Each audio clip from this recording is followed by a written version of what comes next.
Welcome to Election Night in KGW's special coverage of Decision 2022. Depending on how things shake out, what could feel more like election week? Thanks for joining us. I'm David Molko. And I'm Laurel Porter. You have just about a little over 20 minutes to drop off your ballot in Oregon and Washington. And then we'll start getting our first results in this critical midterm election just after 8 o'clock. Now, typically, Oregon isn't in the national spotlight on Election Day, but that has certainly changed this year.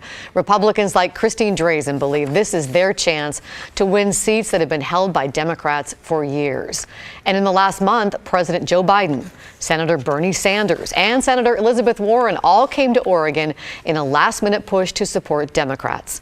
Will it pay off? We'll find out tonight and in the coming days. We also want to take a moment to remind you that we may not have some of the key races decided tonight. So we're going to say this often over the next course of the 3.5 hours, 2.5 hours here. Set your expectations. Part of that has to do with how close races like governor are polling in the run up to the election.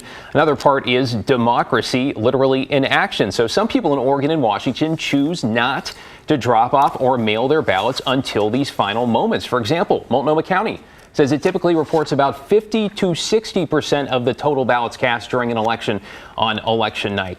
Clark County says it's normally about 60% on election night, though this year they caution it could be closer to 40. We should also note KGW does not have a decision desk that calls races. Instead, we will report when the Oregonian makes what it calls projections and the Associated Press, the AP, declares winners. The NBC News decision desk also makes projections, but I can tell you, caution is that key word that we are hearing across the board when it comes to all those key races. Before we introduce our two political analysts joining us tonight and run through some of the key races, we do want to take a few moments to remember our friend, our colleague, Len Bergstein.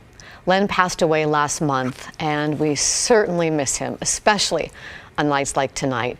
He was our go-to political analyst. I worked with Len for 20 years here at KGW and on a lot of election nights. Len, of course, would have been sitting here with us tonight, providing great insight, key context, and of course a chuckle or two or three along the way. His decades of experience in Oregon politics was unmatched, and we, and I know all of you at home, will miss him greatly. Now, once again, we send our deepest condolences to his extended family, and we know Len's spirit and his wisdom are here with us tonight. Yes, I know so many miss Len tonight, especially tonight, and I do know he's here with us. But he'd also say the show must go on, especially the political one. So now let's talk about some of the big races. For Oregon governor, it's a three-way battle between Democrat Tina Kotek, Republican Christine Drazan, and unaffiliated candidate Betsy Johnson. If Drazan wins, she'll be the first Republican governor in nearly 40 years. Yeah, Republicans are also trying to win 2 Oregon congressional seats. The first, District 5, Democrat Jamie McLeod Skinner knocked off incumbent Kurt Schrader in the primary. She's up against Republican Lori Chavez DeRemer, the former mayor of Happy Valley. And then there is District 6. This is brand new after the latest census. Democrat and state rep Andrea Salinas facing Republican Mike Erickson. So much to watch tonight. And in Southwest Washington, Republican Joe Kent is trying to win after beating out Republican incumbent Jamie Herrera Butler. Kent is going up against Democrat Marie Gluesenkamp Perez. We're also keeping an eye on a Senate race in Washington. Polling ahead of Election Day showed Republican Tiffany Smiley cutting into the lead of Democrat Patty Murray. Murray's looking to win a 6th term in the Senate. All right, let's move to the Rose City. There are 2 big things we are watching closely. The first is the race for city council, with business lawyer Rene Gonzalez trying to unseat Commissioner Joanne Hardesty. Big race there. Voters will also decide tonight on whether to overhaul Portland's form of government, what is called city charter reform. Now, if passed, a professional city manager would run day-to-day operations and report to the mayor. Council would expand to 12 members, no longer including the mayor. The city would also be divided into 4 geographic districts, each of which would elect 3 council members using a system called ranked choice voting. Now, let's introduce our 2 analysts for tonight. We have Rebecca Tweed, a political consultant who works with Republican candidates, and we have Sushila Jayapal, who serves as Multnomah County Commissioners. We should note she has also endorsed many of the Democratic candidates, including Tina Kotek, running tonight. We want to thank both of you for being here, joining us for this really big midterm election. I want to find out, what you're thinking, what races you're watching, the big picture. Let's start with Rebecca. Wow. I mean, obviously the gubernatorial race is very competitive and everybody's interested in that. But really these congressional races, for the first time in a long time, to have Republicans that might be competitive, to have Democrats that might be having to run to defend their seats and their incumbency for a long time. I mean, those are really, really interesting races right now. You must be really excited being a Republican strategist. You've worked with some candidates. Yeah, I have. And it's really interesting to watch the cycle and the energy around it and just who's being put out there for election. Like, it's a really exciting time. Whether you're Republican, Democrat, anybody, like Oregonians are really excited about this election. So it's exciting. And Sue Sheila, as a Multnomah County Commissioner, congratulations on your re-election outright in May, by the way. What are you looking at? I know you're watching these local races quite closely. Absolutely. I mean, in addition to the races that Rebecca talked about, in the local races, I think there's some really interesting developments. One is there's a coalition that has developed at the local level, city, county, that is advocacy groups that come out of communities of color, plus labor, plus some other advocacy groups, cause-based, Planned Parenthood, Oregon League of Conservation Voters. They have really coalesced in clear lines in these local races for Commissioner Hardesty in the city race, for County Chair Jessica Vega-Peterson in the county race, and then for ballot measure 26228. Which is the charter reform measure. The charter reform measure. I should just mention and jump in here that you have endorsed Joanne Hardesty, you have endorsed Jessica Vega-Peterson in the Multnomah County Chair's race, and you are also in favor of the charter reform measure. That's right. And I think what's interesting about this coalition is that it is made up of voices that we haven't seen exercising political muscle before. They're exercising that muscle, and so it's going to be interesting to see how those races turn out. Let me ask Rebecca, what do you think are some of the issues that are lifting Republicans up in this election? What makes this election different than, say, 2020? Yeah, well, I mean, Public safety and crime and violence have been top issues for Oregonians for a number of years, but we've always felt like we've had the promise of a solution, and over time we have not seen that solution. So we come to this election and say, well, we have congressional races, legislative races, gubernatorial, like you can just sweep it across and say, well, these are all the races that we have up, and this is the issue that has not been addressed, and now we really want to see an answer to it. So it's something we've seen before, we've heard about before, but really I feel like elected leaders are being called to accountability on it for the first time in a long time, and it feels like there's a solution available. There is now an alternative option for somebody to vote for that people haven't had for a long time. What I'm hearing, and correct me if I'm wrong here, but you're saying that this election tonight is different. It feels different in a lot of ways. Is that right? Absolutely. Yeah. And a midterm election is always that way, right? There's always a different momentum to a midterm election. There's a momentum against who maybe was just elected or people that supported the previous president that was elected. But this time feels a little different in Oregon. I think people are saying we have seen what we've seen. We've had the solutions that we've had provided, but they're not maybe the ones that we are going to vote for this time. So it's really Christine Drazen's really been trying to tie Tina Kotek to Kate Brown, who has the most unpopular ratings of any governor in the country. Right, for a long time, actually. And I actually think Betsy Johnson really started that narrative very early on. I mean, she ran early for governor, very successfully, very aggressively, raised the most amount of money early on, and started that narrative of saying what we've had is not working. And neither side is providing a solution to it. And Drazan has been able to successfully pick up on that energy, but really Betsy Johnson was really very successful in starting that conversation this year. So potentially a vote against the status quo, a vote against incumbents, a vote against Kate Brown. Can Tina Kotek distance herself enough? I want to bring you in here, Sue Sheila. We're just talking about some of the polling and what you mentioned, Rebecca, with sort of Oregon being on the wrong track, or at least voters feeling that. We've seen that in the polls, especially in Portland and Tri-County. This is a DHM Oregonian from a month ago, so keep that in mind. Just 13% of Portland voters surveyed said the city was headed in the right direction, 1-3. If you look at the Tri-County area, just 9% said, hey, yes, the Portland area is headed in the right direction. So this whole wrong track idea, which you don't necessarily agree with. You know, I think that I phrase it differently. People are unhappy, and there are good reasons to be frustrated, angry, and unhappy. I think the question about right track, wrong track has to do with when do the problems that we're looking at begin and what's been changing over time, right? So right track, wrong track, you've really got to think over a period of time. What people are focused on is what they're seeing today. And they're clearly unhappy about what they're seeing today. I will say that that poll that you mentioned, I didn't actually get it. Folks who have gotten that poll have mentioned that the options offered were somewhere along the lines of, would you like to kill your sister, your mother, or your brother, right? So it all depends on what the options are that you are given. I mean, it's true. If Len were here with us, he would say, yeah, take all polls with a grain of salt, Right. especially those about, you know, who Len. you're going to vote for, because you never know how well they measure who's actually going to turn out and so on and so Well, forth. we have reporters fanned out all over this region to cover the races, and we want to check in with our Blair Best, who's covering the Christine Drazan campaign in Silverton. Hi, Blair. David, Laurel, tonight is a big night for Republicans in Oregon and across the country. As you mentioned, that big question, right? Will Oregon elect the first Republican governor in 40 years? Well, that excitement and intensity is surely felt here in Silverton. We're at the Botanical Gardens, and I'm told Christine wanted to hold her viewing party here because it's near where she lives, and she calls this Drazan country. Well, that is surely felt here in this room. They're expecting a few hundred people to show up tonight. I talked with a couple supporters who are very confident she will win, saying she's authentic, and that's why she'll win. Now, as for Christine, she's come and go throughout the night, but we're told she'll be watching the results in a private room. She and her campaign are optimistic that the results tonight will be in her favor.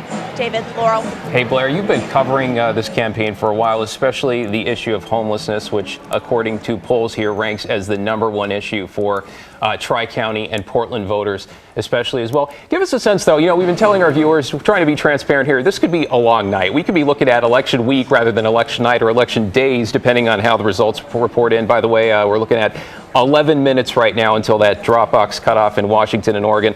But Blair, give me a sense of what the campaign is prepared for in terms of how long they are going to have to wait to get a definitive result here. So, David, I've heard both sides. The campaign tonight is pretty confident that the results will be in their favor. They're hoping to even address the crowd later tonight.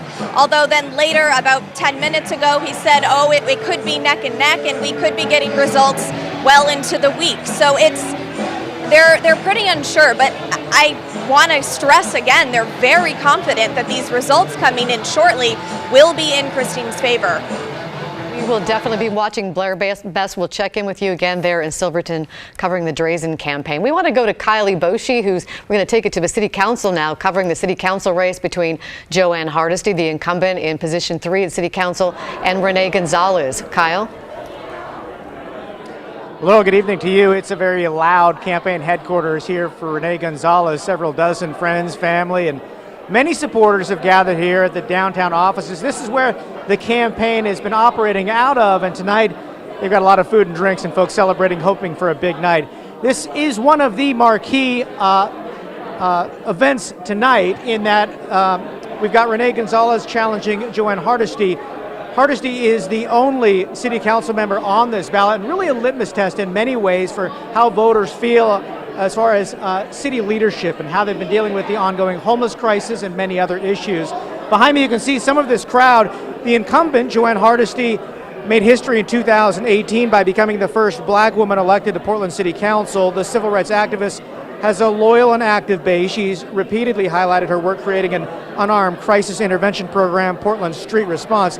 The challenger, Rene Gonzalez, a lawyer, also a business owner, has relentlessly focused on livability issues such as rising crime and unsanctioned homeless camps and their impact on families and children. Gonzalez has repeatedly blamed Hardesty for chaos in Portland streets, noting she opposes homeless camp sweeps, while he supports Mayor Ted Wheeler's plan to press the homeless into sanctioned camps with services.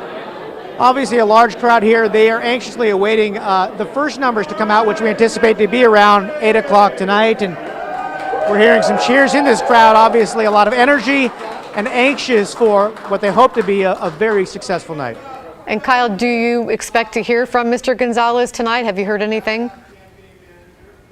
In fact, I can overhear him. It's an oddly shaped room, to be honest with you. We've got some barriers, so I literally can't see over the top. But I can hear him speaking as he's been moving around the office space. Is literally what it is. There's a kitchenette and many other conference rooms, but he's been mingling about, and now he's speaking to a lot of people here. You can hear some of the cheers, but in fact, there's more cheers. I can't make out exactly what he's saying, but he has certainly been talking to his many supporters, thanking them for being here and hoping for a big night. Kyle Lavoshi in an oddly shaped room there in Southwest Portland.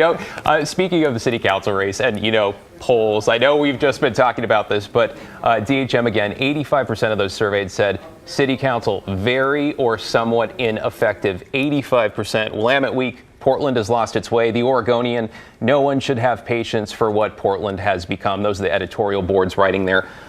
What do you make of this as a Portland resident, as a Multnomah County Commissioner who works with council? I mean, these are 85%, very or somewhat ineffective. Portland has lost its way. I mean, those are worse than harsh terms, They are harsh indeed. And I come back to what I said earlier, which is people are unhappy and frustrated, and they have reason to be. We are dealing with really, really tough problems around homelessness, around public safety. Some of those problems have been decades in the making. Homelessness caused by disinvestment from affordable housing in the Reagan administration, right? And Mayor Hales in 2015 declared the homeless emergency, so it's been 7 years. At the very least, right? So problems decades in the making, frustration. I think it's interesting to look at this race and to think about Joanne Hardesty as being portrayed as the status quo. She is someone who has challenged the status quo for a very, very long time. In addition, she has been on the minority on the city council, and Rene Gonzalez, in coming in, would really be joining a block of Mayor Wheeler, Commissioner Ryan, and Commissioner Mapp. So I think there's some interesting anomalies in seeing Joanne Hardesty portrayed as the face of the status quo. But absolutely, in terms of policies on houselessness, I think there's a clear difference between Commissioner Hardesty and Rene Gonzalez, and I think we'll see whether whether that is appealing to voters. How will that impact, in your view, and we should say again that you endorse Joanne Hardesty, if Rene Gonzalez was to win that seat, the relationship between the county commission and city council, because you both work together on the Joint Office of Homeless Services, will that affect that relationship at all, or how you approach homeless services? I don't think that particular change will affect the relationship. I do think the relationship needs repair. I think anybody who's been paying attention would probably see that. And I think that the things that are going to change, that more likely to change the relationship, could be the change in the county chair position, and could be the change in the form of government at the city of Portland. There is an anomaly in the fact that at the city side, you have a system with a weak mayor and 4 other commissioners who control bureaus. On the county side, you have a very strong chief executive position in the chair and commissioners who don't control bureaus. And I think to some extent, the sort of I'd say almost like miscommunication that you see has to do with the fact that we have very different structures of government. And if the city council charter form of government changes, it might be easier to work on that relationship. Rebecca, I want to bring you in here because we talk about one of the things we've talked about with elections is voters often go where they are comfortable. Now, Absolutely. Is that just a primary thing? Is it a general election thing? How does that play out, this idea of going with what you know, the devil you know, so to speak, not referencing any specific race or candidate here, but how does that play into an election like this? Well, it's absolutely interesting, right? I mean, voters want change. We want something to be different, but also we are creatures of habit and we don't like change. Regular people don't like change. We go home to our party or we go home to somebody we know, as Sheila was talking about, Commissioner Hardesty being the status quo candidate. Well, she's only been there for 4 years, but for voters, that could be 100 years, right? And we're going to see that across the board here. People that feel like they voted for somebody for a long period of time or a number of elections, but really it's only been 1 or 2. But we just don't think of it that way. So I think Oregon has a lot to consider this election around, right? Like we have no incumbent to vote for governor, which is the first time in a long time, but an incumbent party.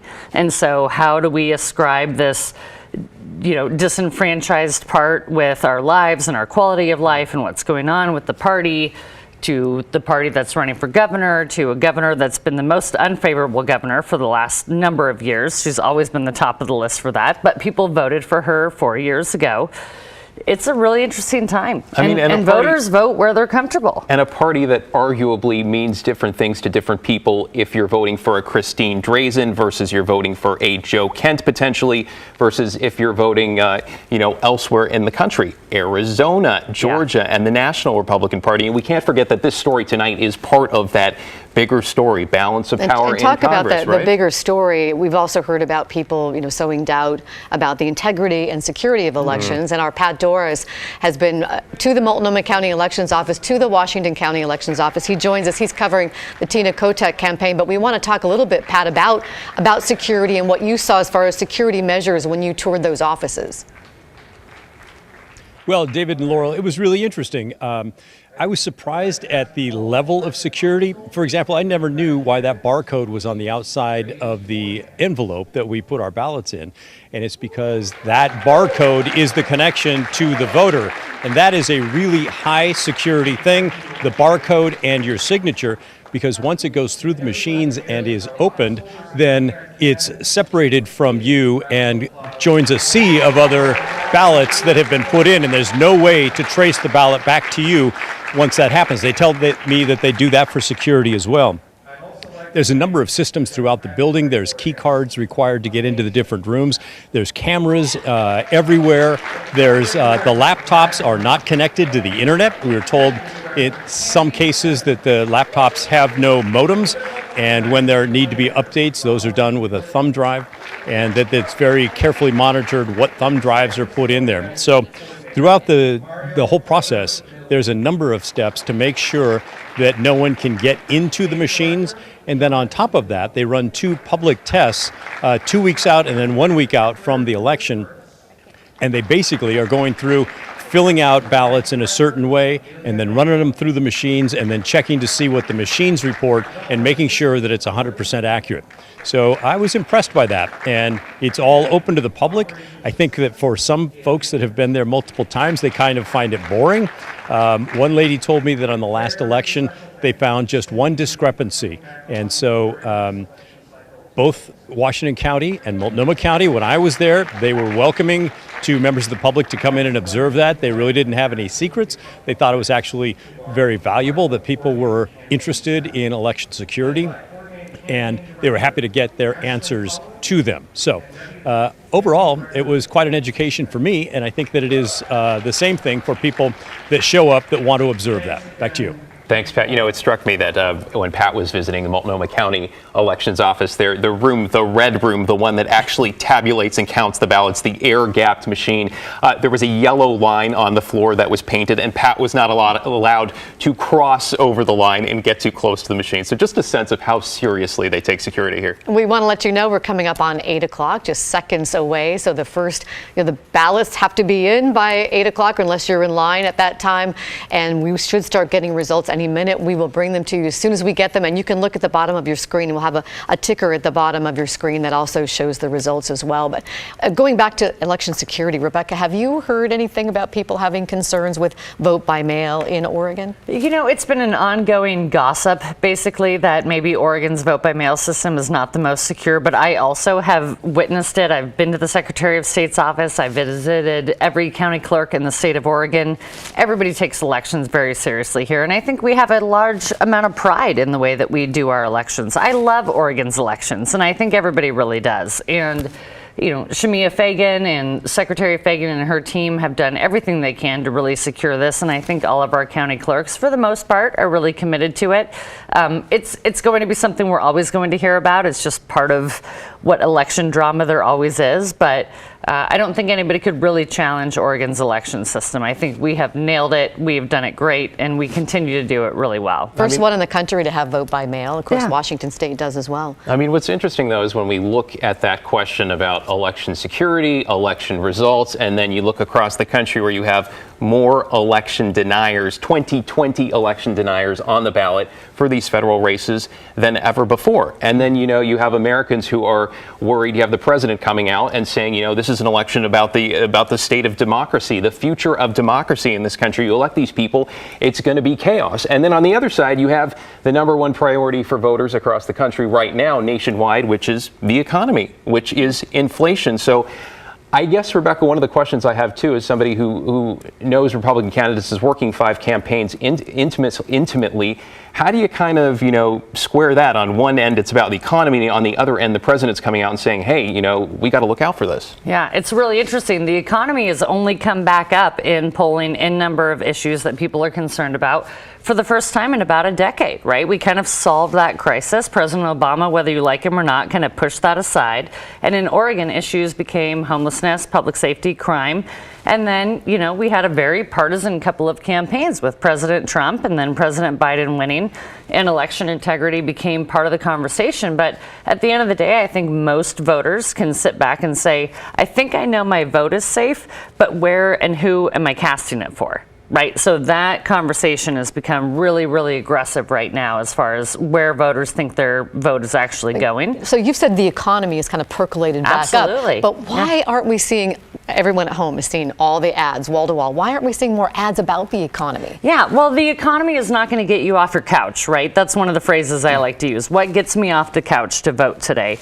Probably not my quality of life, probably not my economy. It's going to be public safety. It's going to be crime. It's going to be a conversation about the Dobbs decision. But economy, when you ask people every day, like, what are you most worried about? It's, can I afford the life that I've chosen right now? Can I afford to drive to work? Can I afford to put my kids in school? That's what people care about. But is it making them vote? And that's the heavy balance that all these campaigns have to make. Is it the economy we're going to talk about? Is it going to be public safety and crime? Is it homelessness? Is it reproductive rights? What gets voters off the couch to vote? That's my favorite saying. We're about to see what resonates with voters, but we do have some new numbers in, some of our first numbers for the city council race. Again, keep in mind as you look at these numbers that come in, these are the first numbers coming in, showing Rene Gonzalez out ahead by a healthy margin ahead of Joanne Hardesty. Bring Sushila in as we look at these numbers. Again, you've endorsed Joanne Hardesty, but she, being the only city council member on the ballot, is really sort of getting all the frustration that people have about the city council in general. She has a lot of grassroots support. Do you think that these numbers might change in her favor? As you said, Laurel, it's early, so certainly anything can change in her favor. I would pick up on the point that you made that she is the sole member on the ballot and therefore getting the frustration. And, mention that she is also not responsible for the Housing Bureau, for the Police Bureau, or for the picking up of trash. So I do think there's a way in which it's a sort of a moment in time in which voters are unhappy and looking for someone to unload their unhappiness on, and she happens to be the person on the ballot. I mean, essentially, when it is a referendum, if we talk about Joanne Hardesty, and I think we're going to look at charter in just a second here, it's do voters believe, how much do they believe she is responsible or partly responsible for where the city is at today to some degree, right? And you can look at her record and you can look, I mean, she obviously, I moderated a debate between these two candidates. They were on Straight Talk with you, I think, just last week. I mean, you can look at her record with Portland Street response, but then there's questions about, her relationship with Portland police. I mean, when you're going out there and accusing police of starting fires in sort of inciting a crowd, I mean, she apologized for this later, but when that comes up 2 years later, voters have to ask, is this a person I still want in office? Is this a person who should still be a leader in the city here? And Rene Gonzalez has really tried to paint her as a defund the police. I'm hearing our producer tell us that we have some numbers we're going to bring in. We can talk more about the city council race in just a moment, but we have some numbers for governor that just came in with 50% for Tina Kotek, just over 40% for Christine Drazan, and 8% for Betsy Johnson. So again, we will keep saying these are early numbers, but Rebecca, weigh in here. Look, I mean, there's a couple things to notice here. That the fact that Betsy Johnson even is registering on our screen tonight is significant. That somebody could say, I'm going to run as a non-Democrat, non-Republican to change the story. That's a successful campaign for her. Obviously, it's not the numbers that they thought it would be. I think these numbers, this gap will close between Tina and Christine right now. But, as we've said, and I keep saying, voters go home. I do think that a lot of Democrat voters have had a lot of questions in their mind this year, and a lot of Republican voters, and they went for Betsy. But at the end of the day, they're going to vote where they're comfortable, even if it means they might not get all the change they want. they're going to feel comfortable with some of what they have. But I do think this gap will close. These are early numbers. You know, our highest propensity voters vote very early on, so those people are going to be your hardest Democrat, hardest Republican. As these come through tonight, it's going to definitely get a little bit closer. Let's dig into this race a little bit. I know we're looking at the City of Portland commissioners that coming up later on, but on the governor's race, let's talk about the evolution of Christine Drazan, because back in the primary, she had a very competitive, 9 people in the primary. She won that. And how have you seen her evolve through this campaign to where she is today, really finding her voice? Yeah, well, a couple things. I mean, she's been very consistently herself, right? And that's how she won the primary, which with a number of voters across the full spectrum of people, but she never compromised who she was. But she needed to catch a little energy that Tina Kotek and Betsy Johnson have, and Drazan has just not had that same level of energy. But in the last month or so, she's really come to those terms and come to that kind of embodiment of somebody that can be really exciting for Republicans to vote for and for other people to vote for. But what's been really consistent for her is that she has not changed on anything she's stood for, right? She's never been a very pro-Trump Republican. She's never compromised where she stood on anything. She didn't seek to reach different parts of the Republican spectrum. She has just stayed there. And then as the campaign momentum picked up for her, she's really just carried that energy through.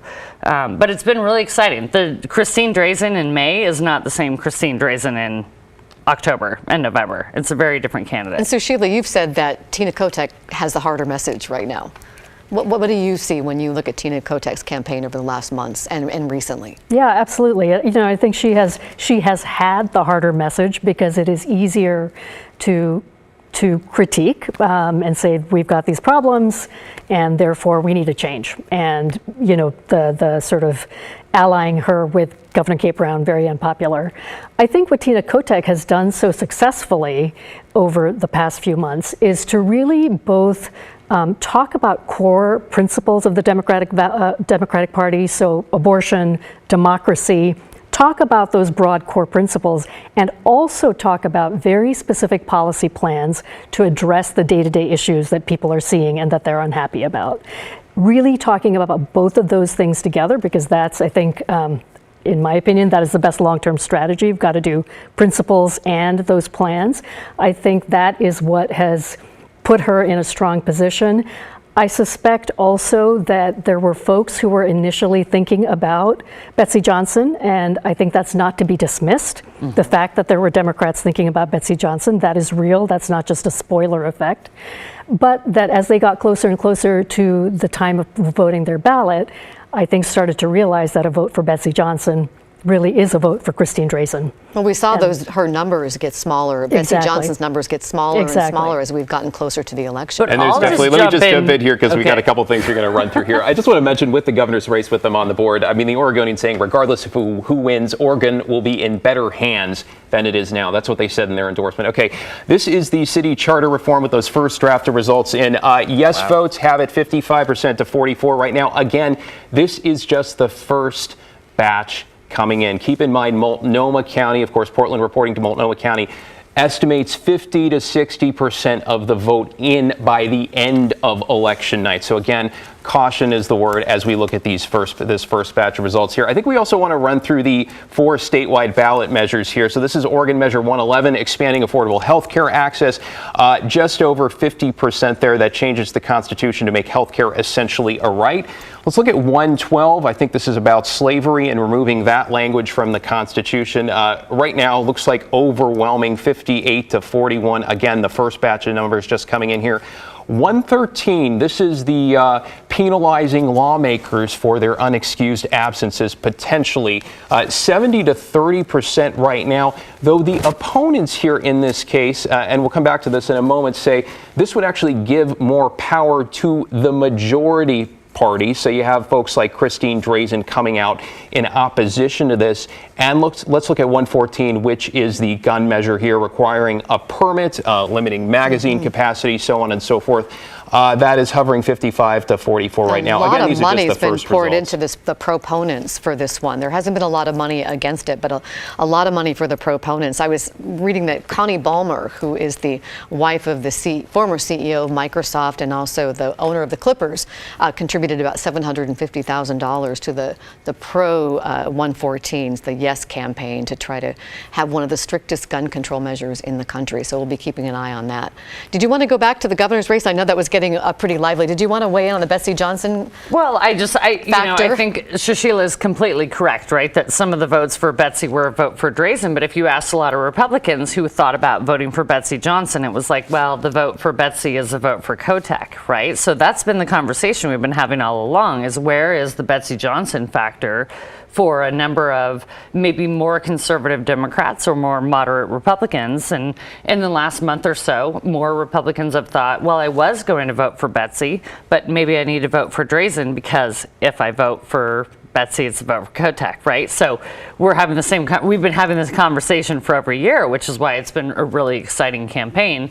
And now we're looking at one of the most expensive gubernatorial races in the country, let alone in Oregon. We talked in the primary and said, oh, it's the $60 million question. Well, now it's the $75 million question. Is that how much it is right? now? Yeah, $75 million? It's through the roof, and that's remarkable. And then we talk about some of the ballot measures that have raised almost $1 million, but we've had years where we've spent $40 million on ballot measures. So it's just a really fascinating time to see where people want to put their support. What are they out there voting for? What are they excited about? And then how do Democrats and Republicans both see Betsy Johnson or anybody in these races the same way? We kind of do. And then we find out later today. Well, and I think one of the unknowns is who was Betsy Johnson drawing from, right? So which way we're going on this depends on who we think was being drawn.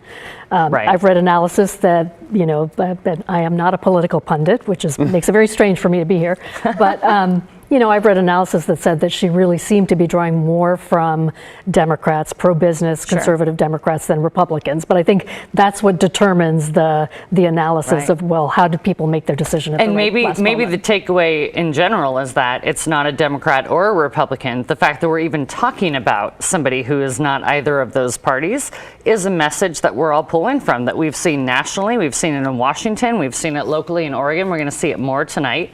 But the fact that we're having a conversation about somebody who's not a D or an R, that's a move for Oregon too. Why didn't it work for her though? Because she was trying to get those people in the center who thought they were too far left in the Democrats and too far right in the Republicans, and she wanted that center lane. And the Goldilocks, she talked about how the Republicans and Democrats were fighting like two cats in a sack. She had all these great one-liners. But why didn't it work? Because in the beginning, she did kind of split the vote with the other two candidates. Yeah, I think she had a significant amount of support. And then as you get a little bit narrower, people want to say, well, what is the solution? Like, we know the problem. You've told us the problem. You've told us the problem again and again and again. Now, how do we answer for that?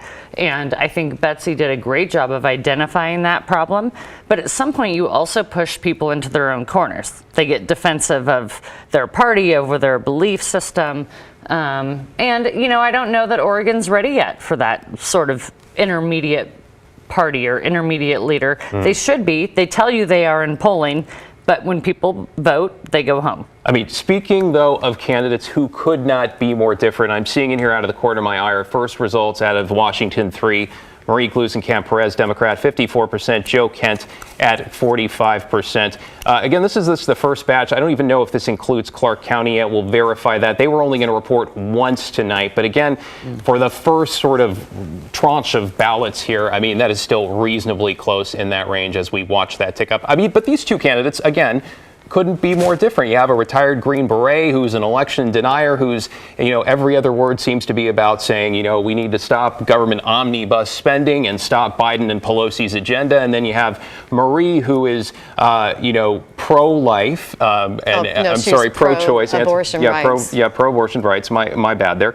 And, runs a small business and has been trying to talk to what traditionally might be more Republican voters, right? Small business owners, moderates, and so on and so forth, trying to address and sort of, this has been a really interesting race to watch here. And she wants to bring manufacturing back and focus on the trades jobs, but she does talk about addressing climate change. And if this is the only numbers we get from Clark County, if we were getting all of Clark County numbers, I'm not sure. So we may not see a big change in this over the course of this evening. But this is something that definitely could change as more votes come in. And we have to kind of reflect back on the August primary in Southwest Washington, where it looked like Jamie Herrera Beutler was going to win. She was cautiously optimistic that she was going to win. She was a few percentage points ahead. We should say on the top two, it's a top two primary, so she thought she would be in the top two. But as the days went on, starting Tuesday to the next Monday, Joe Kent just cut in more and more every day to her lead, and by that Monday, he had won. I mean, and to your point too, it took the week, right? We've been talking about how much are we going to get tonight? What are we going to know? What are we not going to know? That race, the second place spot, took a week, and boy, did it change over the course of that week, right? So we can't read a lot into that. Here's I mean, I love Oregon's elections, right? I mean, everybody says, oh, election is the second Tuesday in November, the first Tuesday. I'm like, no, we have elections for 18 days here. Like, this is an exciting time.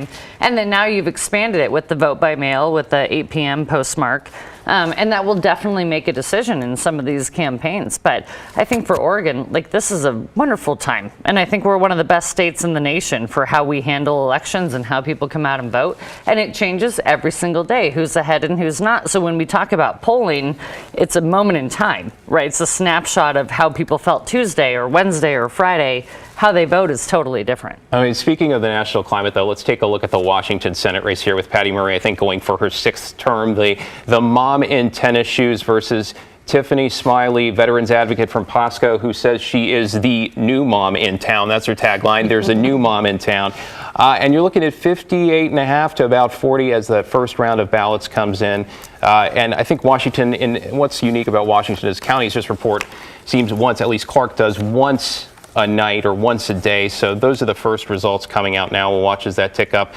There were questions, Rebecca, and maybe you can speak to this. I think it was something in the Daily Beast, watching this race, and obviously a lot of folks wondering if this would be Patty Murray's last term, saying, Tiffany Smiley is the perfect candidate for the Republican Party if she were in a different state. Sure. Yeah. Well, and Tiffany Smiley has done a great job of bringing up her name, her message, the accountability that Democrats need to be held to, according to the Republicans, and run a really aggressive and very strong campaign. But again, it's hard for voters to change their mind. I mean, the numbers were closer walking into this campaign than they're showing tonight, and we'll see what those results look like. But a lot of folks thought this could be the end of Patty Murray's career. But I think Tiffany has done a great job bringing a lot of national attention to conversations and topics that should be addressed. Whether you win or not, at the end of the day, you've made the news. You've been part of the conversation in a pretty credible way, even if she doesn't win. So I think that is an environment and an energy we're seeing towards candidates that will continue to happen. Same with Joe Kent. Huge surprise for him to beat Jamie Herrera Beutler. We talked about it forever. Len and I battled back and forth on whether that was going to happen or not.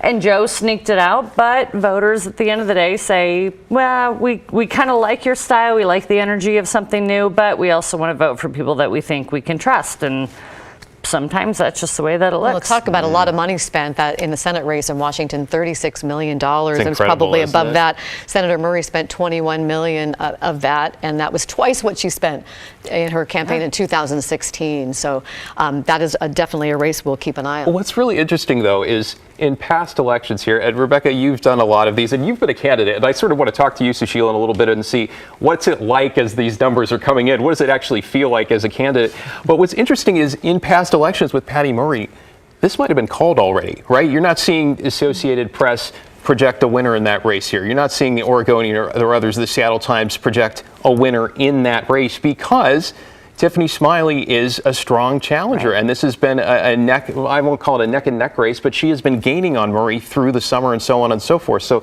that, in essence, those first results also speak volumes, right? Talk about a race that was called. We want to show you a race that has been called. Oregon Labor Commissioner. This is a nonpartisan statewide race, the only other statewide race besides the Oregon governor's race between two women. And this was sort of a rematch from the primary. But even though it's nonpartisan, they kind of fell into partisan camps where Tina Kotek had endorsed Christina Stevenson and Christine Drazan had endorsed Sherry Helt from Bend.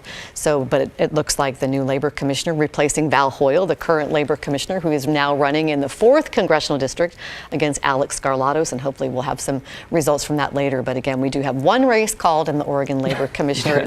Well, let's Take 1 out of 90. We'll Right, take exactly. it. Like, But let's go whatever back to it the is. Oregon governor's race here, because I think we've got an update with more counties reporting in here. Oh, they're much closer there now. we go. So really within, what, 1.4% there, 1.5% there. Tina Kotek in the lead, Betsy Johnson in the single digits. But as you mentioned, Rebecca, she is on the board here.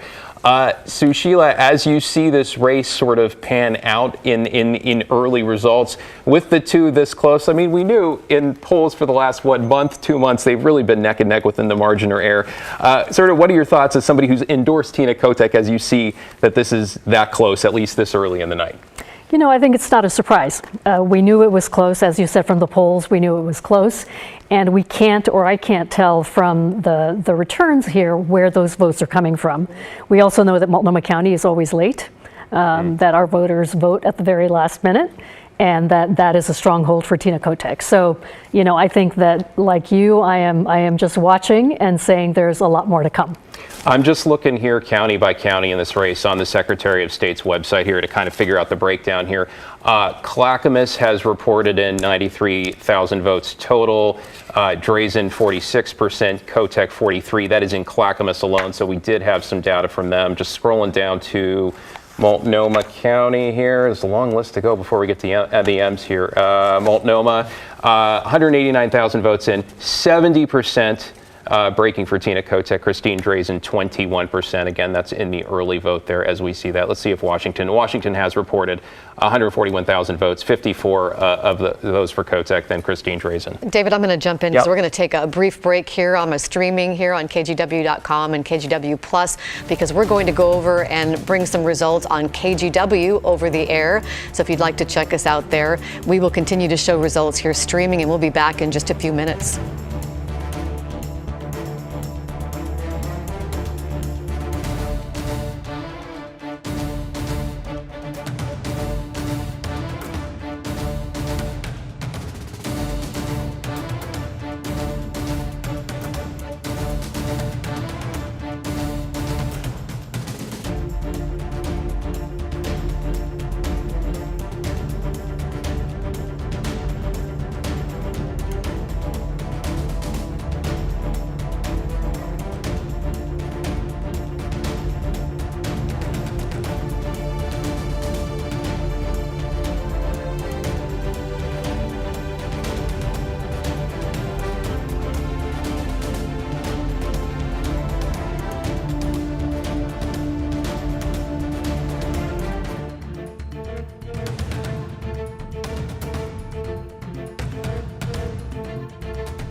Welcome back to Election Night here on KGW. We are just getting started, about a half hour past deadline for ballot drop here. David Molko here along with Laurel Porter, and our panel here, political strategist Rebecca Tweed, who supports Republican candidates, I think running 3 or 4 races right now across the state, city council state.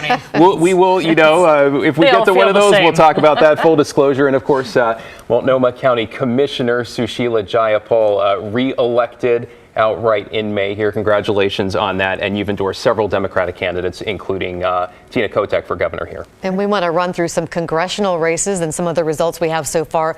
And we're going to look at some of the races that have been called by the Oregonians. Suzanne Bonamici in the 1st District winning easily over Chris Mann. Okay, let's look at number 2 here. No surprise here in the 2nd District, Eastern Central Southern Oregon. Cliff Bentz, Representative Cliff Bentz, a Republican, will go back for another term in Washington. And in the 3rd District, Congressman Earl Blumenauer with 2/3 of the vote over Joanna Harbor, and I think she's run a couple of times before. I want to talk a little bit about Cliff Bentz is the only Republican congressional candidate that represents Oregon, but that could really change. Change. I know that Rebecca's very excited about that. So as we look at some of the other districts that we're going to go to, just keep that in mind. Now this is the 4th. Wow. Look at this. Okay, Peter DeFazio's right. Now, former district. Some of the national election monitors, yes, have said that this was leaning Democrat, and you really haven't heard a lot discussed about possibly the Republican winning in this race. Right now, though, it is even. Val Hoyle, the current labor commissioner, Alex Skarlatos has run twice before against Peter DeFazio, who's held this seat, and this is the first time he hasn't been on the ballot in this district since 1986.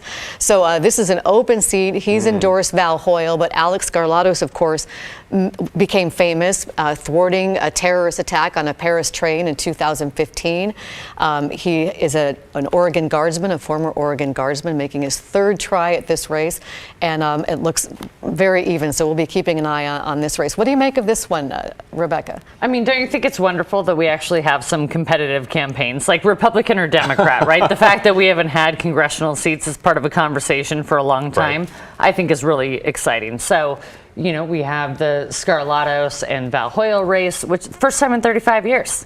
I mean, with DeFazio leaving, that's incredible. So that'll remain competitive. Margin of 46 votes right now as we count. Can we just flip to the 5th and the 6th? Yes. Let's check these out. And as we talk about these, we should mention the districts have changed shape, the 4th, 5th, and the 6th is new because of the census and the redistricting, which Democrats ran. Tina Kotek, Andrea Salinas, here chairing that committee, to Republicans' chagrin here. And I mean, look at that, neck and neck, and 51 to 47. Okay, so we got 4% here. It's early in the night. But I was, thinking, wouldn't it be interesting if potentially she lost a race in a district that she helped create, drew herself into, right? Which is part of the gossip. Things we're thinking about tonight. So we're going to possibly see another Republican join the delegation. Also, we know for sure another woman is going to join the delegation. Right now, Congresswoman Bonamici, the only woman in the delegation, but because the 5th District has 2 women running, we will definitely double the number of women that we have representing Oregon in the congressional delegation. And I think, too, in the 5th, we're talking about either the first Latina member of the Oregon congressional delegation or the first LGBTQ member of the congressional delegation, which is like, in terms of representation and inclusivity across the board and across parties, something to celebrate, no matter who wins at this stage of the night. Right? Oregon's making history. It's exciting. Regardless of who wins what, we're making history tonight. And I think it's really a wonderful place to be, even if you don't agree with the politics of who comes out of what. We have 3 amazing women running for governor. We have women running for Congress in every single seat, which we haven't had before. We have more women than ever running. We have more people of color ever running.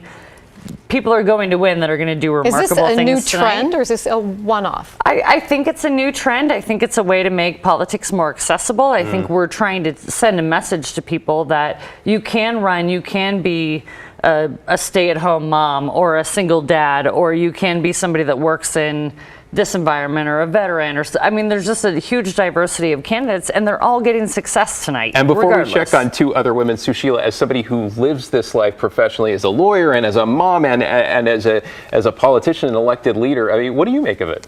I think on the question of whether women running and winning is a one-off or a trend, I think it's a long-term trend, not even a trend, a pattern. In other words, I think Oregon has been doing quite well at having women run and win for a long time. It's because we've had support structures set up for that. I serve on an all-woman county commission, majority women of color. So I think it's going to continue. I do think we've got some things to address, such as legislator pay. In other words, for our state legislators who do not get paid very much, that is a higher hill to climb for women and for people of color because they typically don't have access to the income and the wealth that one needs to mount a campaign and to be able to serve in the legislature with no pay. And we have legislators not run again because Three of of that. them, right? Rachel Pruzak, Anna Williams, and Karen Power all stepped down this session because of the fact that they simply can't live their lives on a legislator's pay. So that's something that we've got to address if we want to see that trend Does continue. that come up? I know you work with a lot of Absolutely. candidates. I mean, their staff make more than legislators make, right? And there's this assumption that you have to be super wealthy to run for office or that you get paid a lot of money to run for office, and that's not true. But there is an accessibility to being able to run for office and say, I can do this for 6 months and quit my job or leave my family. I think we're seeing a transition away from that now. And that's one of the things that I care most about is actually reform to the system that allows everyday people to run for office and actually be the people that we put in Salem that recognize what our lives are like also. And that's where local races come into play. That's why they're so competitive, right? These Clackamas County clerk races or city council races, people now more than ever are identifying with the people they're voting for. Well, but speaking of that, let's take a look at Clackamas County.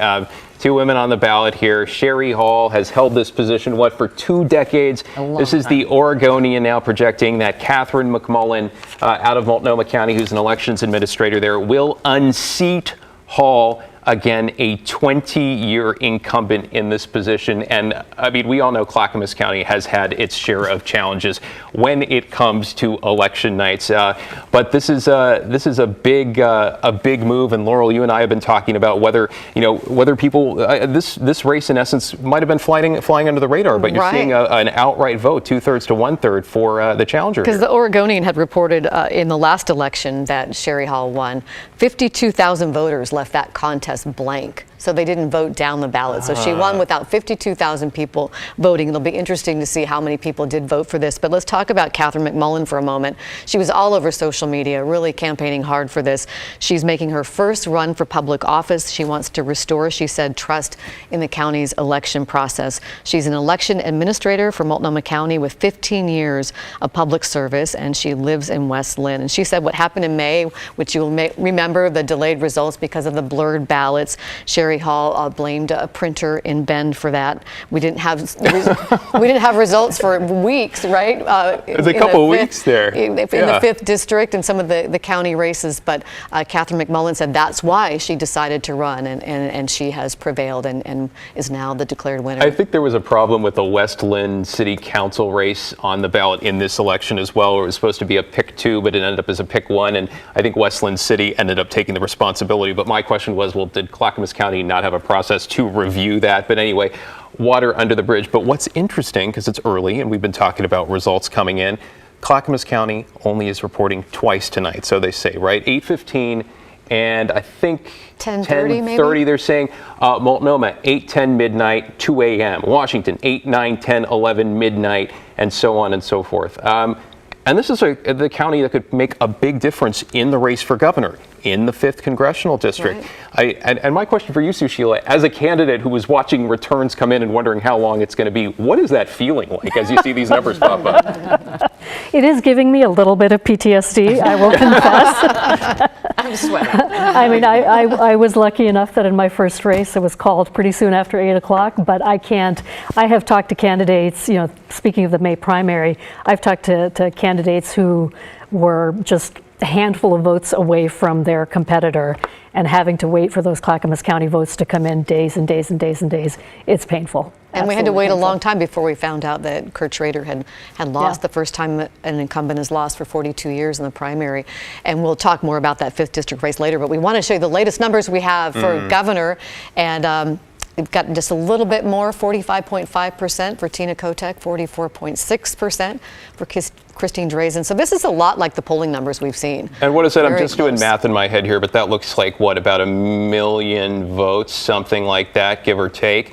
We know there are about 3 million registered voters in Oregon. Turnout generally in a midterm about 70%. So you're looking at maybe a little under half the total vote here, which is why we keep saying Good math it's for early, a journalist. right? I'm really impressed. Really impressed. Not my strength. I'm definitely going to admit that, right? Outright. All right. But talking about numbers, there are more registered Democrats in Oregon. There are slightly more unaffiliated voters than Democrats, and fewer Republican voters. So does Christine Drazan have to get some of those Democrats to cross over to vote for her? Does she have to get more of the unaffiliated voters? Yeah, absolutely. And I think Christine Drazan still has to make sure she keeps all those Republican votes, right? I mean, Republicans, most recently in the last number of years, are not just strict party voters, right? We're across the spectrum of who we support and who we don't. So Drazan's had to walk a very careful line of how do I get all the Republicans, plus some of the non-affiliateds, plus some of the Democrats.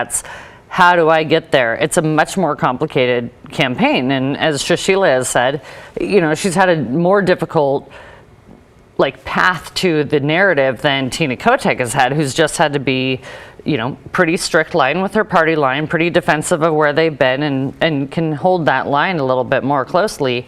And Drazan's not been able to do that. She has to get a lot more voters. She's been really careful in our debate not to alienate any Republicans in the tent. Right, exactly. And I'm sorry, being a Republican's tough, right? You have your Trump Republicans, you have your not Trump Republicans like myself. How do you actually pull us all in and make sure that we can vote for you and trust you, but without crossing so much of a line that we feel like we're compromising our own values? Right. And how do you get to the Democrat line and protect the people that are going to vote for them or for Betsy? It's complicated. It's actually pretty hard to be a Republican in Oregon. I mean, Christine Drazan is a very different kind of Republican in Oregon than Joe Kent is in Washington, for example. I mean, they couldn't be more different in essence, too, even if they were running against each other in the same race. If that ever happened, right? Who knows, right? And Joe Kent would beat Drazan in Washington, and Drazan would beat Joe Kent in Oregon, right? And we're just across the river from each other, but Republicans are very different in those races. And, we've seen a number of very different types of Republicans run for office. Newt Buehler, of course, ran in 2018. And you ran his campaign. I ran his campaign, probably the closest aligned with Kate Brown from a policy standpoint. Numbers look just like they look tonight on election night. And then at the end of the day, voters went home. And we saw people vote Democrat versus Republican, and that was the race that we had. And what about the Chris Dudley race with Kitzhaber? That was really close. I mean, that was 2 to 3 percentage points. I mean, we've had very competitive campaigns. So even though folks have always said Oregon's a very blue state, we certainly are, but we've actually ran our fair share of competitive races across the board. And we all want that, right? I mean, even if it's competitive Democrats running against each other or Republicans running against each other, it's a good conversation for Oregon to be having with each other. But I think the race will continue to be close tonight. It's going to continue to be close. We're going to see those numbers continue to get there. We started at 50-40, and now we're at 45-44. That was a quick switch, too. Yeah, real quick.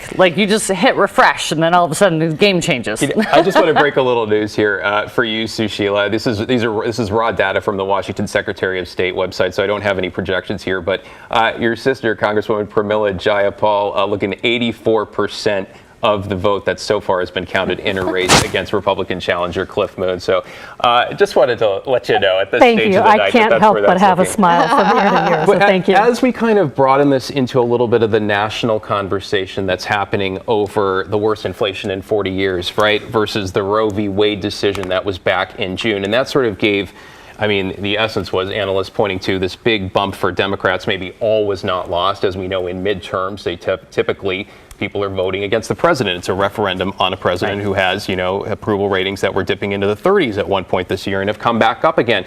So just getting a sense on the national level of where kind of the Oregon and Washington story fits into that bigger conversation here, Rebecca. Yeah, I think, Oregon's always going to do its own thing. We always try to say that we're going to do something really remarkable, but we support what we support in our voting and our belief system. I think for it to be a midterm election that normally would be the antithesis of who was just elected, it should be, but it's not right now. And I think Oregon is going to continue to vote Democratic. Even if we say we don't like our president, we're still going to vote for him, right? We still feel like we have to support that environment. And so, I think we'll see that consistently for a couple of years until we have this ongoing conversation change. And, it's going to take one seat at a time. It's going to take one congressional seat, little bits at a time. But otherwise, Oregon's going to be pretty consistent, I think. Let's continue our conversation about the governor's race and about Betsy Johnson's race. We want to check in with our reporter, Catherine Cook, who's standing by at the Betsy Johnson campaign party out there in St. Helens. Hi, Catherine. What are you seeing there? Hi guys, Betsy Johnson just addressed her supporters here at the Columbia County Fairgrounds. She said she was extremely proud. She has no regrets despite the fact that the results were not what she was hoping for, obviously. She said it is definitely more fun to win than it is to lose. That much is true. But again, she had no regrets. She says this is exactly what she was hoping to achieve. She wanted to shake up Oregon's political structure. She wanted to send a message that it's not just about Democrats or Republicans, but it's about governing Oregon in a way that's sustainable and effective. And she believes she sent a message by running as an unaffiliated candidate.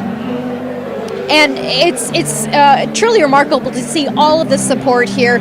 We spotted former Democratic Governor Ted Gluesenkamp here to support Betsy Johnson as well. And again, she says she has no regrets. She even admitted that the odds she knew were long and that it would be just something to try. But she has no regrets, and she even, in her very patented way, left the audience in stitches by saying that everybody here at the Columbia County Fairgrounds supporting her tonight would be going home with all 4 tires and all of their catalytic converters fully intact. So she was clearly in a good mood, despite, again, the results were not what she had hoped for. Back to you. I mean, the mood there, Catherine, in St. Helens, obviously subdued, and that definitely sounded, although you did not use those words, like a concession speech with Betsy Johnson. I mean, do the math on the numbers we're looking at, saying she's proud, she has no regrets. What I'm curious about, and we'll talk to Catherine. And I think we have some new numbers, though, David, we want to bring in the governor's race that we'll take a look at as we continue right across the bottom here as we look at the desk here. All right. So 45.5% to 44.6%. Has that changed? I think this is the sort of delay between the Secretary of State system and our system, but I guess, as counties continue to report in over the course of the night, as we said, Washington County reporting every hour. What I was really curious about, though, as we sort of look at these numbers and wait for them to change, though, is where Betsy Johnson goes from here if she backs either of these other candidates. We talked about this in the debate. If she could have a role in either a Drazan or Kotek administration, because she stepped away from her role as a senator. I don't know. I mean, I'm just putting it out there. I don't think. She called her the spoiler. Spoiled her Oregon. I mean, look, the fact that we have been talking about a third-party candidate in the country, like nonstop for the last year, is remarkable for Oregon, right? It's remarkable that we have a third-party candidate. I don't see Betsy Johnson doing anything Betsy Johnson doesn't want to do. And I don't think the Kotek or Drazan administration is a place she would find herself. But she has been a really powerful part of Oregon and Oregon's history and Oregon's future. And a lot of folks don't know her as that. They haven't known her as that until now. But I think she will continue to play a role in being involved in public policy, but maybe not so much as an elected official. We'll have to see. But I think she's been pretty hard on both of them to then say, I would like to be in the administration. Probably can't pull that off. Yeah, we're going to take a quick break. We're going to pull away from our streaming coverage here, and we're going to go to KGW to do some results there, and we'll come back. You'll see some results running across the bottom of your screen, and we'll be back in just a few minutes to continue our coverage and our analysis here on KGW Plus and KGW.com. It is 8:50. Polls closed. Well, I should say, Dropbox cutoff was closed 15 minutes ago. It's an old habit. I used to live in Georgia once upon a time. We are just getting started here, folks.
And welcome back to our coverage of Decision 2022 here on KGW.com and KGW Plus. I'm here with David Molko, also Commissioner Sushila Jayapal from Multnomah County Commission, and Rebecca Tweed, who's been our Republican strategist for many elections now.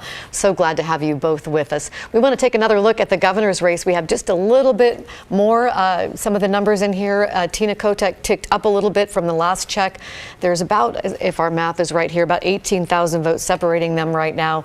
But the Drazan we've heard, not worried at this point. Still a lot more votes to come in. A lot of people voting late today. This is the first general election where Oregon voters have been able to postmark their ballot by today. It doesn't just have to be in the drop box. So a lot of people voting late.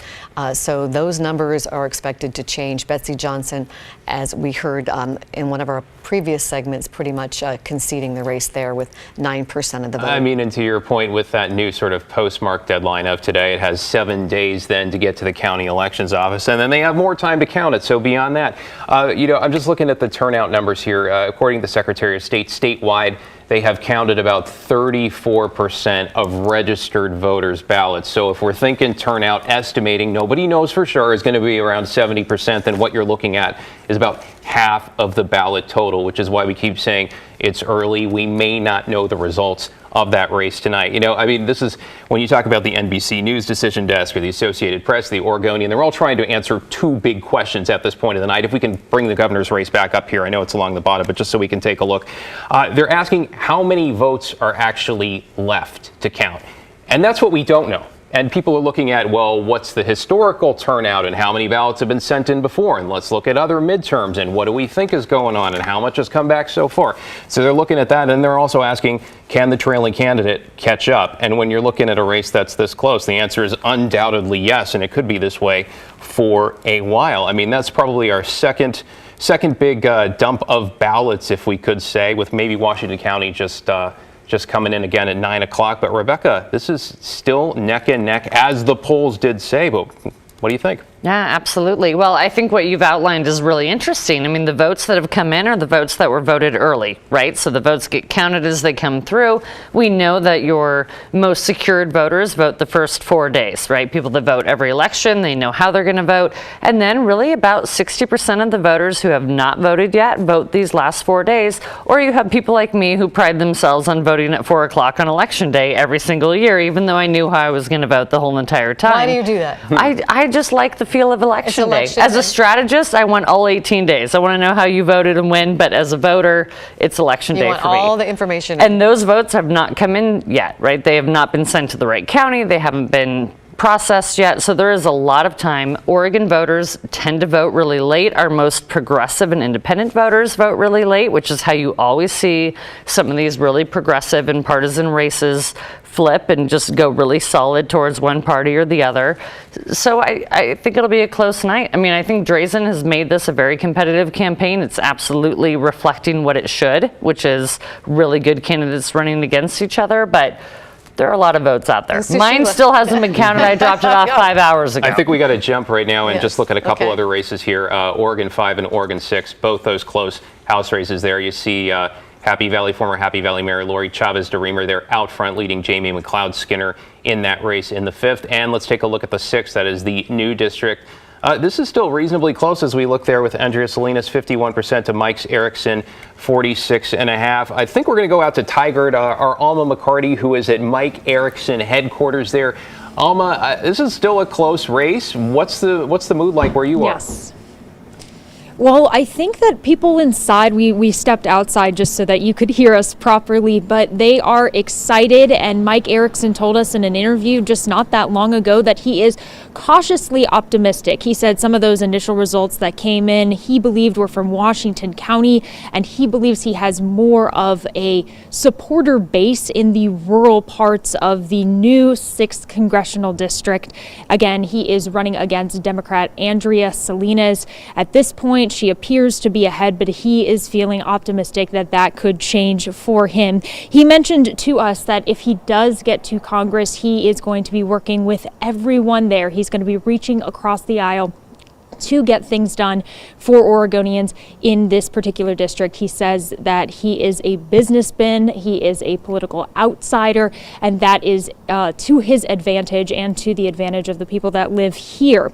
Now, the 6th congressional district, before all of these votes started rolling in, appeared to be kind of a toss-up. Experts didn't know which way it was going to lean, whereas the 5th congressional district, I have been told by many people that it leans Republican. The polling shows that it actually leans Republican. That was newly redrawn. That used to be Kurt Schrader's old district, and now obviously Lori Chavez DeRemer and Jamie McLeod Skinner are battling it out for that at this point. Now, I was also told by a political science expert, a political science professor last week, that if there was a win in the 5th district for Republicans, that would be a really good night. However, if they were also to win in the 6th district, where I am right now, that would be a really great night for them and would really show a shift in Oregon politics in a state that is often prides itself on being pretty blue. Back to you. Thanks, Alma. What we don't know, again, at this point in the night is how much of that vote is left to count, what counties have reported, what remains outstanding. Generally, we are ballparking and saying it looks like they've counted about half of what we think, but that is a general estimate statewide. So when you drill down county by county, Clackamas County for the 5th, we look at Polk and Yamhill for, that's a really diverse district where Alma is. It's the most diverse district. You know, and I was reading about how we are only one of 6 states that got a new congressional district after the 2020 census. So we have 6 districts now, and there are now 4.2 million people in Oregon. We had a 10% jump in population in 2020. But this race, let's just talk about the 6th for just a moment. This has been a bitter race between these two. I mean, Mike Erickson has filed a lawsuit against Andrea Salinas over an attack ad that she ran about a DUI he got in 2016. He's really tried to tie her to defund the police movement, although both candidates are children of police officers. That is really interesting. Both longtime career police officers, their fathers. A lot of money spent in this race, more by Mike Erickson, $1 million of his own money.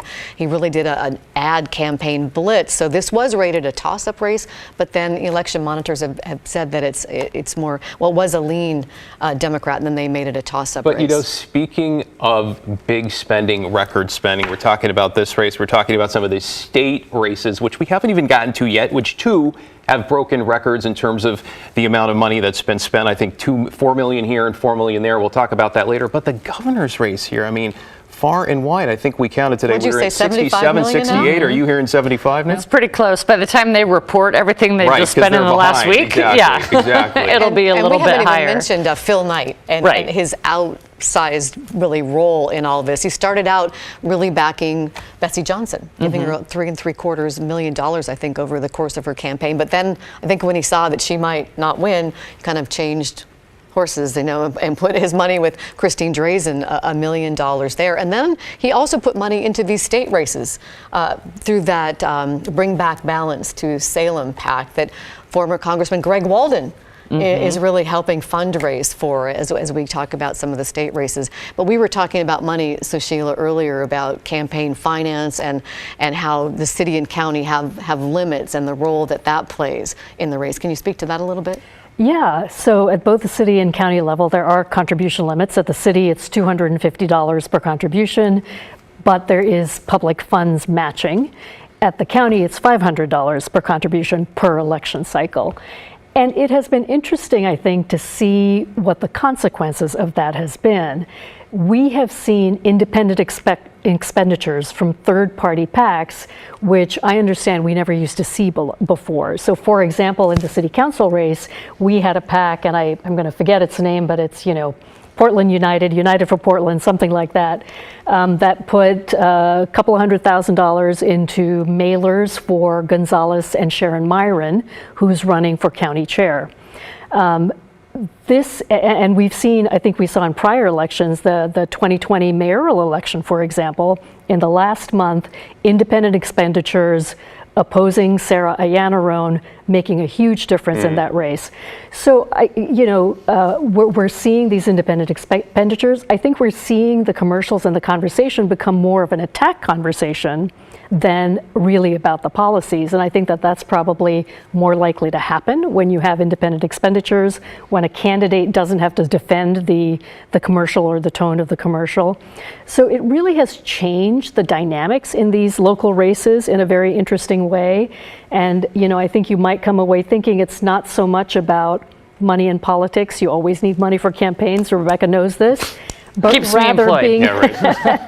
but rather being really, really clear about where the money is coming from and who has the money. Going back to the question of Phil Knight, you got a man whose wealth, one man's wealth, is more than the wealth of 50 of the bottom half of Oregonians in terms of income, right? And we should just mention, you sit on the Multnomah County Commission. You have endorsed Jessica Vega Peterson for the chair position here. You've also endorsed Joanne Hardesty. And at the middle of this, in the center of this, amidst the ads and the ugliness, this is voters. This is people. This is people who live in Portland, the Tri-County, across the state, who are asking substantially in most places, who can make my life better, right? That is the question we are facing in so many of these communities. That is what the governor's race is about, as well as who has the best vision to make my life better, whether it's homelessness, whether it's crime, whether these other issues that resonate deeply with Oregon voters. And what about the chair's race? Because we haven't even talked about that. Who can make my life better? You asked that question, David. So we're going to take a look at the chair's race and get the latest numbers. Multnomah County Chair, we're talking about the race between Sharon Myron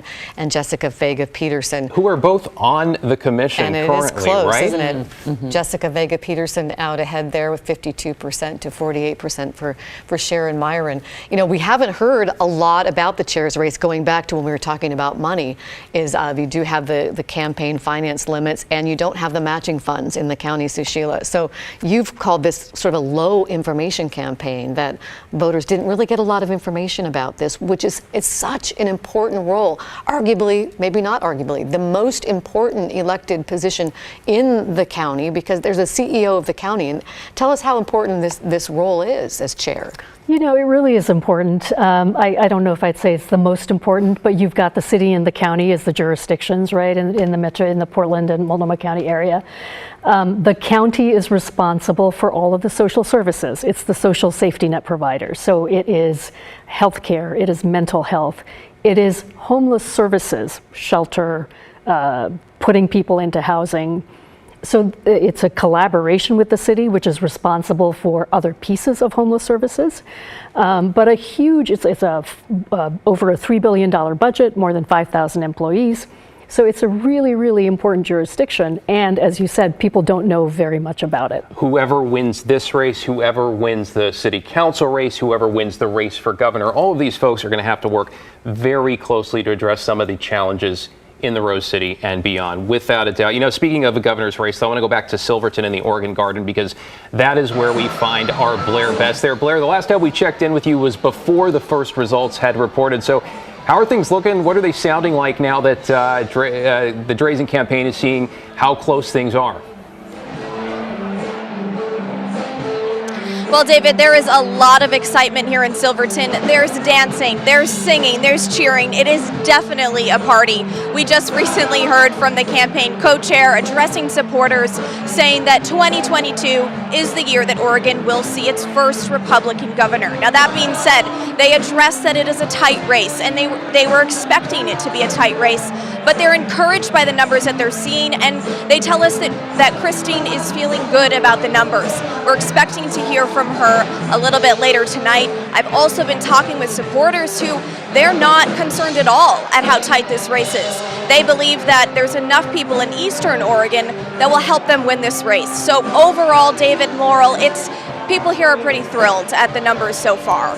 All right, thank you, Blair. Can we flip over to Northeast Portland and check in with Pat Doris at Kotek headquarters at the Hyatt Regency there? Okay, we'll check with him in a minute, but speaking to this, more results expected from Multnomah, 10 o'clock, Washington, 10 o'clock, Clackamas, 10:30, maybe. I keep hesitating there, but all of those are going to play a big role. I mean, big populated counties, the top three, that will matter when we see what happens with the governor's race there.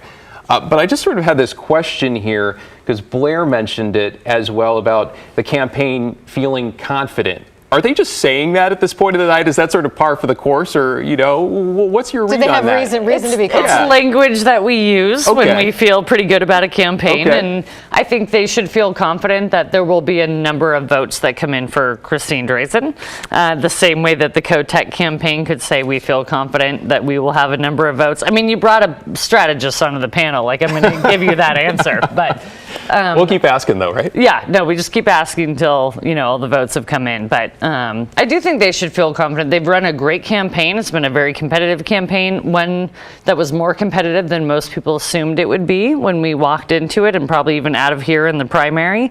And I think there will be thousands of votes more that come in for Drazan tonight. They give them some confidence. Well, she really focused on the economy, on inflation, on reducing crime, on reducing homelessness.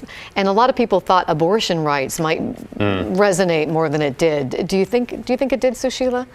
I do think it did.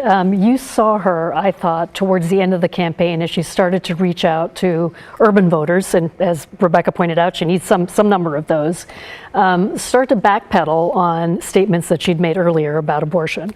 She had stated that she would back religious exemptions, for example, but then walked that back and said that she would support the laws as they exist now. I think that abortion featured more prominently in Tina Kotek's campaign, and that makes sense because she really was reaching out to her base first and foremost, and so she needed to hit that abortion message hard, say I am pro-choice. Oregon would stay pro-choice under my governorship. I mean, and this is a conversation we're going to be having on the local level, the state level, and the national level, depending on where these results shake out. But, stick around with us. We're going to flick some results across your screen here. Join our viewers who are watching NBC News for an update on all the key races in just a couple minutes here.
KGW Studios, we have an update on your local election results tonight. A lot of close races, including, yes, the Oregon governor's race. So let's get right to those numbers. You can see Democrat Tina Kotek holding on to the lead early in the night with a little more than 45% of the vote. But look at Republican Christine Drazan right behind her.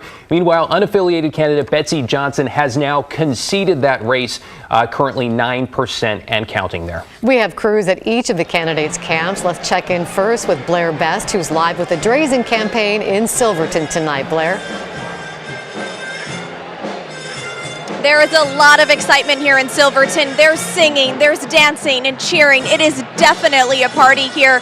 We just heard from the campaign co-chair addressing supporters, saying that 2022 is the year that Oregon will see a Republican governor. But that being said, they acknowledge it's a tight race. They were expecting it to be a tight race, but they are feeling pretty confident with where the numbers stand right now. They also say that Christine Drazan is feeling good about this race. I've been talking with supporters. They're not concerned at all about how tight this race is. They believe there's enough people in Eastern Oregon to help them win. So overall, people here in Silverton are feeling pretty confident tonight. David, Laurel. It is very early in the night as the counting continues. Let's switch to Pat Doris, who is in Northeast Portland. Tina Kotek, HQ. You heard Blair there, Pat. They're saying they're very confident at Drazan headquarters. What's the mood there? Well, I'd say it's behind the scenes relatively tense because they see that there is a lead, but I think the concern is that it's not quite as large as they would like it to be. There's a big party here. There's 1,500 people have been coming in and out. There was a big cheer earlier for Christina Stevenson, Democrat who was elected labor commissioner tonight. But other than that, the crowd has sort of been murmuring and talking to each other. Senator Ron Wyden was up on stage, got a big round of applause when he went up. But as soon as he started talking, there was this loud din that started as people started chatting with each other again. So there is a feeling of anticipation and I think a bit of nervousness here. But they have every reason to be confident. Democrats have won these things for the last 35 or 40 years. So we'll see how this all unfolds. So far, though, it's a bit of a tense night here. Back to you. And we expect to get more numbers from Multnomah County at least by about 10:30. You can look at the numbers here as we look through some more local results for Portland City Council. Rene Gonzalez with a strong lead over the incumbent, Joanne Hardesty, first elected in 2018. He has more than 56% of the vote. And Portland's charter reform measure is passing with 55% approval. Let's take a look now at a few of the statewide ballot measures we're following. The Oregonian has called Measure 113. It is passed. Now, this is the measure, you might have heard about this. It would disqualify legislators with 10 unexcused absences. It's an attempt to stop walkouts from happening. It was backed by the unions, and right now it's passing. Meanwhile, Measure 114, a gun control measure, still close. The yes has it so far with 51% of the vote there. Lots of big questions about this one, requiring permits, and Oregon State Police would sort of run that show, and questions about how much that would cost in the operation there. But again, that one is too close to call at that point, as are many tonight. All right, analysis of all these big races continues on our streaming elections show. You can watch that right now on KGW.com or on KGW Plus on your Fire TV or Roku app. We're going to be right there with you for at least the next half hour. Back in another half hour with another local update. Check the full results anytime on KGW.com. Stay with us.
And welcome back to KGW's special coverage of Decision 2022. I'm David Molko along with Laurel Porter here, along with Rebecca Tweed, Republican political strategist, and Sushila Jayapal, Multnomah County Commissioner, who has endorsed Democratic candidates, including Tina Kotek tonight.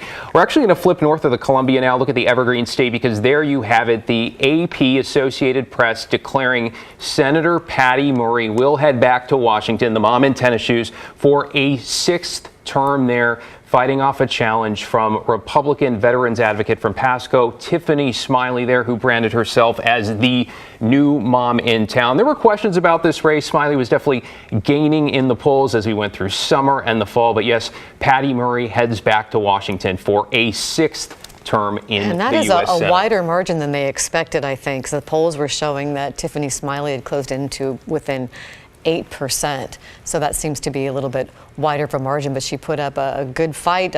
But a lot of folks saying it's pretty tough to win in Washington State against Patty Murray. Let's take a look at the race in Southwest Washington in the 3rd district between Marie Gluesenkamp Perez and Joe Kent. We haven't gotten any new numbers. Clark County does just one number release on election night. We'll get another number release tomorrow. Some of the other counties have been releasing some numbers. She's out. Marie Gluesenkamp Perez out ahead right now.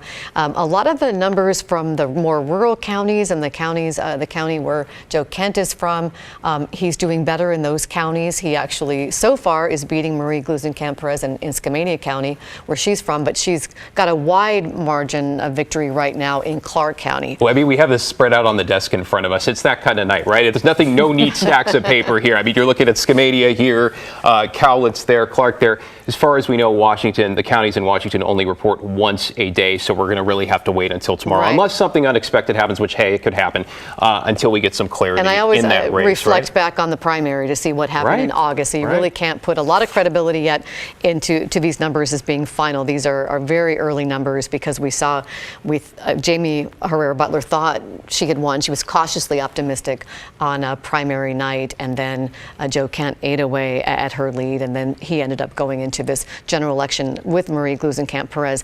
But I did hear that, Marie Gluesenkamp Perez is going to have to get all the Democrats plus about 2/3 of all the people who voted for Jamie Herrera Butler. So that's still left to be seen over the course of the next days. And I think there are 20 days that Washington can wait to count ballots up until the election is certified. What day was that? I remember you Which looked again at that is in why December. I think November 28th, which is why we're November 28th for the last dates of receipt of ballots, if we're making sense here at this point in the evening, right? November 29th for the county to certify, and I think the state is early December. But something else to talk about in Oregon, and we haven't even mentioned this yet, is the balance of power in the legislature, which the Democrats have had for a number of years. And recent years, they've had supermajorities in both the Oregon Senate and the Oregon House. And that's something you can speak to, Rebecca, that we're going to run through some of these numbers and some of the legislative seats. It would appear from the numbers you're seeing from the Secretary of State's office that the supermajority has been broken for the Democrats. Yeah, absolutely. And, I think there are a number of really competitive races for the Senate and the House. Some, like Betsy Johnson, left her seat. Suzanne Weber ran for that seat that's projected to be for her. We have a lot of votes that are out. But as we talk about, what's the outcome of the governor's race, it really actually matters what the rest of the legislature looks like. And I think for the first time in a long time, there will be a number of Republican pickups. Even just one or two changes the game in Oregon. You only need to have one that breaks the supermajority, and that'll make those votes matter actually when you walk into that Capitol. And there's a lot of really competitive seats. Comes down to redistricting, comes down to the partisan nature, comes down to midterm elections. But from the numbers I've looked at tonight, it looks like we'll at least break that supermajority in both chambers, even just by one or two seats right now. And what does that mean? Because right now, the Democrats can pass any policy they want as long as they have a unified front. They all stick together. They don't need a single Republican vote, even for taxes, right? Absolutely. Well, for taxes, a little bit more, but they don't need the quorum vote, which is where that Measure 113 comes into play, right, to punish legislators for not showing up. But essentially, they can pass anything that they want to pass just by nature of having enough votes there. And that's what the supermajority really does. So Republicans for a long time, and to be fair, it's been flipped. 20 years ago, Republicans had a supermajority. I mean, this is not Democrats walked out. Absolutely, right? Democrats walked, Kate Brown walked. I mean, this is a whole thing that, goes back and forth all the time. But, Republicans don't really have to show up for work right now. they have a responsibility to show up now, and especially if they win some of these seats back. I mean, this is one of the closest races we think at this point, the Oregon State Senate District 20. So that's Oregon City, Gladstone, Happy Valley. Senator Bill Kennemer trying to hang on here against State Rep Mark Meek, his challenger. Willamette Week calling this one of Democrats' best chances for a Senate pickup. This campaign has been ugly. I've seen a lot of ads. The spending on this campaign, too. We talked about those races that have eclipsed $4 million in spending. This is one of those races.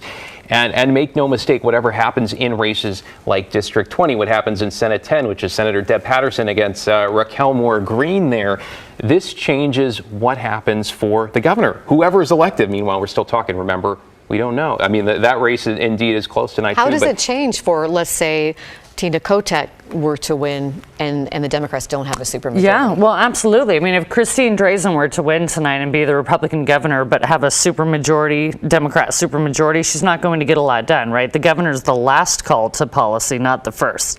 If you have Tina Kotek becomes elected and we have a larger balance of power with Republicans in charge of the legislature, there's going to have to be more partnership and more working together. The governor does not, in Oregon, have the ability to just pass laws however they want. They can veto them, but people aren't very excited about that, right? I mean, governors very rarely use the veto power. And so either way, I think we're going to look at a relationship between the legislature and the governor's office that hasn't had to exist for a long time.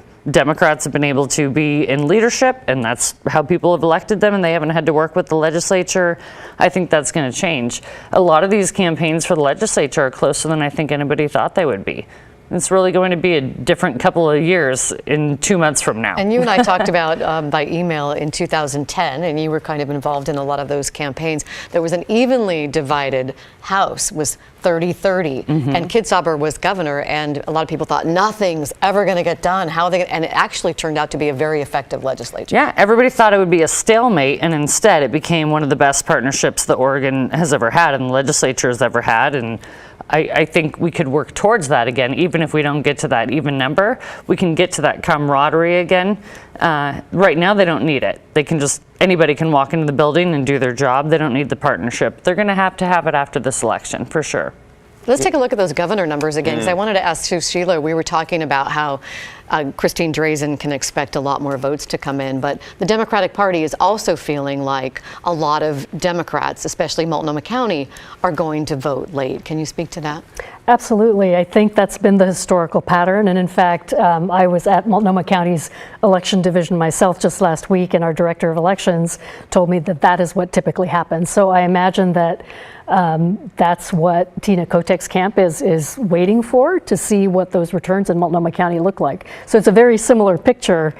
Christine Drazan waiting for Eastern Oregon, Tina Kotek waiting for Multnomah County. Which is interesting because this concept, and it's come up before, but I think it's the first time I've really seen it termed outright: red mirage, blue mirage. What you see at the beginning of election night may not be what actually happens. And we're hearing from Democrats. I mean, if we hop over to Clark County, it doesn't have a bearing in the Oregon governor's race, but you're looking at the challenger for auditor, the guy in charge of the elections there, Brett Simpson, who is challenging Greg Kimsey, I think is there, is basically saying vote late, because that way there can't be any fraud. There is no evidence of any fraud in Clark County in the 2020 race at all. But that is what the candidate for auditor is telling his voters, which in essence makes you wonder then, okay, are we seeing a blue mirage in Clark County in favor of MGP, Marie Gluesenkamp Perez, because that Republican vote is outstanding? What are your thoughts on this, whether it's mirage or let's wait and see? I mean, well, they're great new phrases to be using, right? I mean, we're all excited for the next new term. I do think that the more that, folks that work in election integrity, like our county clerks, the fact that we're even talking about them on election night is pretty remarkable. I mean, I think for the most part, our county clerks are doing the best job to make sure every vote's counted and trying to tell people everything is going to be counted, it's taken care of, right?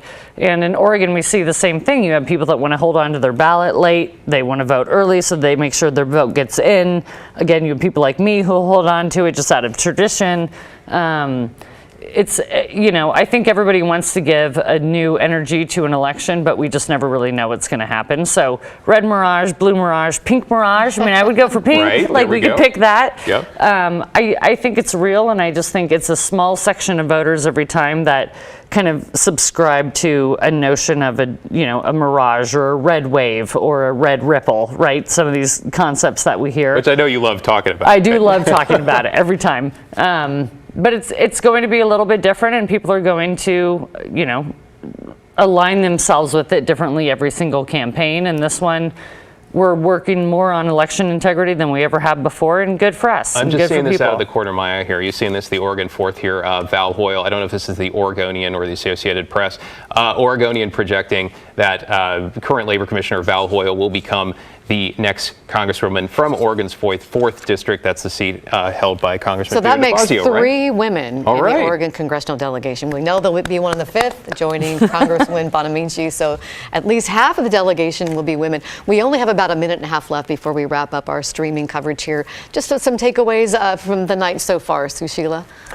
I think we started with the question of, will there be any surprises? And my response was, when we have so many races that are so close, there cannot be a surprise. So I think we're seeing what we expected to see, which is a lot of really tight races, and we're not going to know till we know. It's going to be a while, yeah. Rebecca. Yeah, big day for Oregon. We're going to have a woman governor. We're going to have a half a delegation of women elected leaders in Congress, maybe more, some really competitive House seats. Maybe more Republicans in Congress? Maybe, and I just think it's a really exciting day for Oregon. So I'm thankful people came out to vote, and we'll see what they decided ultimately at the end. All right, it was something that's still close in the balance here. Measure 111, statewide health care is a right in the Oregon Constitution. You can see really neck and neck here with the no's taking the lead. Opponents really saying this would lead to an increase in people on Medicaid. People could sue the state.